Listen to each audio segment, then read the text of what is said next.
The idea that well-being and happiness and security for the rest of your life is somehow outside of you is a problem, because it makes you unable to see her experience of life.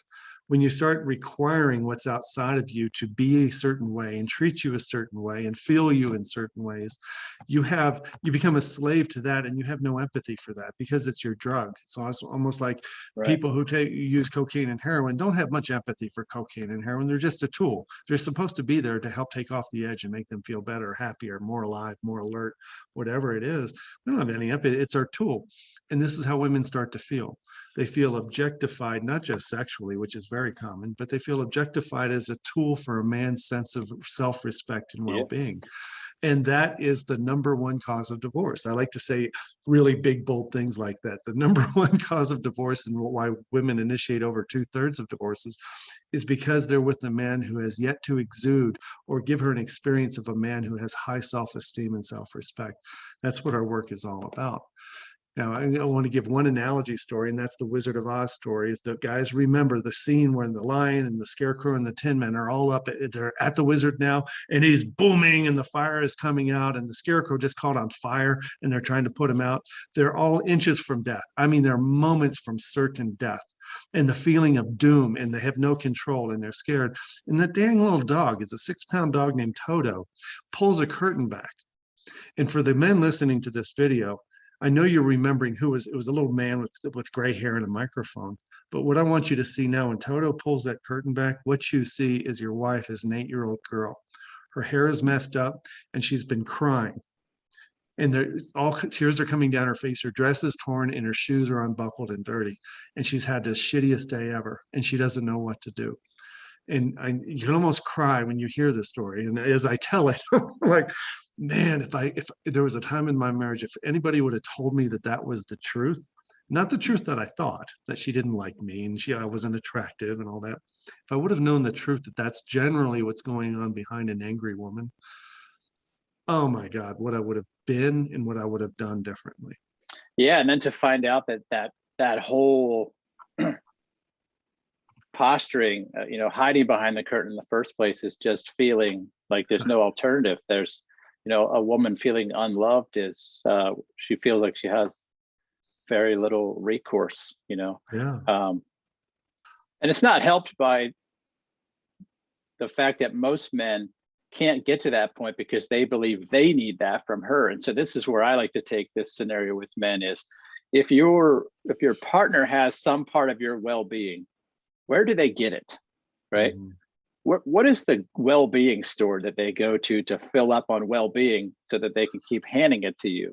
And this kind of starts, I think, for a rational, logical kind of engineering thinker, starts to create some questions for them.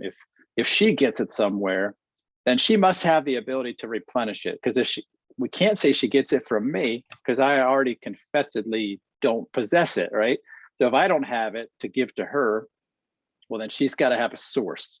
And if she has a source, what's her secret, right? Do all these women out there just have a place they go to get well-being to give to us men, or what, right? And if you can't answer that, what you quickly come to see is, if you've got two people that are vying for finding their missing pieces in one another, you end up in gridlock. And I think that's exactly where men end up in relationships. And it creates this cascade of awful emotions, because in their despair and their suffering and feeling like victimized and pain, they look to her in blame. And then she internalizes that not only does he want me to be his everything, he then blames me for not, giving it more. And then she moves away and creates distance, and she wants space, and she's cold. And then he interprets that, and it's just like, boom, you get this, this explosion of contempt in a relationship that took, decades to make. And now it's just about to die. And it's really from this gridlock of belief that the other person holds the keys to what I need, but it's really an impossible reality. And we do seem to get a lot of guys that resist seeing that conclusion as being trustable. And I can relate to that, but I always go back to, if what we're saying there is trustable, there's some hard questions to answer about about where well-being comes from and where you get it to give each other. And I find that to be unanswerable in the long run. You know my analogy I did on this, and that was the tube of whoop ass. It's shaped kind of like this. It's kind of like this is a jump drive, but imagine it's a brass colored lipstick tube. Men give away the ability for women to define their sense of well-being. Men say this in the words they use. She has all the power. She holds all the cards. I don't know when she's ever going to give up and give in and give me what I want. Right? They use all this power language. It's like she's got this tube of whoop ass. And anytime she wants to open it up, she can eviscerate me with it because she has all the power.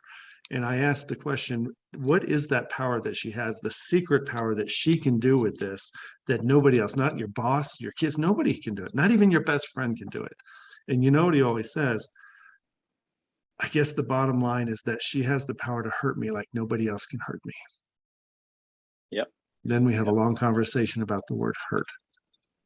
And then I ask him to go to that drawer in the bathroom where there's like 10 tubes that she doesn't use, and just take the one that you know is the wolf ass, take it back, put it in your pocket and carry it around for a day.